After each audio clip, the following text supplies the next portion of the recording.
Good evening friends, এখন বাজে বিকেল 5:30। তো আজকে ভিডিওটা এখন থেকে শুরু করলাম। তো দেখো আমরা রেডি হয়ে বেরিয়ে পড়ছি। তো উঠে পড়েছি একটা টোটোতে।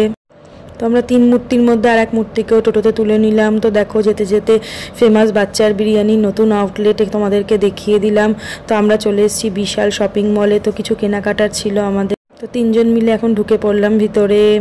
দেখো চারিদিকে কত জামা কাপড়, দেখলেই তো কিনতে ইচ্ছা করে। তো এখানে আমি একটুখানি কেত মেরে নিচ্ছি ফটো তোলার জন্য। তো আমিও একটু এদিক ওদিকটা দেখে নিচ্ছি কিছু নেওয়া যায় কি না। তো দেখো আমাদের কত শপিং করেছি। তো এখন আমরা চলে এসেছি বিল কাউন্টারে। তো বিলিং করে আমরা বেরিয়ে পড়বো। দেখো এক ব্যাগ শপিং করে ফেলেছি। তো ব্যাগটা এত ভারী আমি নিতে পারছিলাম না, ওই জন্য ওইভাবে নিয়েছিলাম।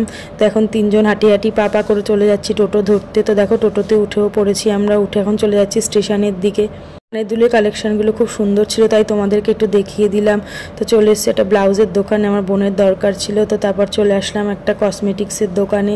তো দেখো ঠাকুরের মূর্তিগুলো খুব সুন্দর, তাই তোমাদের সাথে একটু শেয়ার করলাম। তো এরপর চলে এসেছিলাম আমরা একটা রেস্টুরেন্টে একটুখানি পেট পুজো করতে। তো দেখো নিয়েছিলাম চাউমিনটা খুব সুন্দর ছিল খেতে। তো আমরা পুরোটা ফিনিশ করতে পারিনি। তো যাই হোক, এখন চলে যাচ্ছি হাবড়া স্টেশনের দিকে, একটা ফেমাস লস্যিওয়ালার কাছে। তো লস্যির দোকানটা খুব সুন্দর লস্যি বানায়। দেখো উপরে দইটা পুরো থকথকে। তো দই খেয়ে আমরা এখন বাড়ির দিকে রওনা দিয়ে দিয়েছি। তো পাড়ায় এসে দেখি খিচুড়ি বিতরণ হচ্ছে এখানে। খিচুড়ি খেতে কে কে ভালোবাসো। তো দেখো বাড়িতে এসে আমি একটু স্কিন কেয়ার করে নিলাম। তো রাতের ডিনারটা খিচুড়ি দিয়েই শেষ করলাম, সাথে ছিল একটু লাবড়া তরকারি। তো ভিডিওটা ভালো লাগলে লাইক কমেন্ট ও শেয়ার করে দিও। Thank you.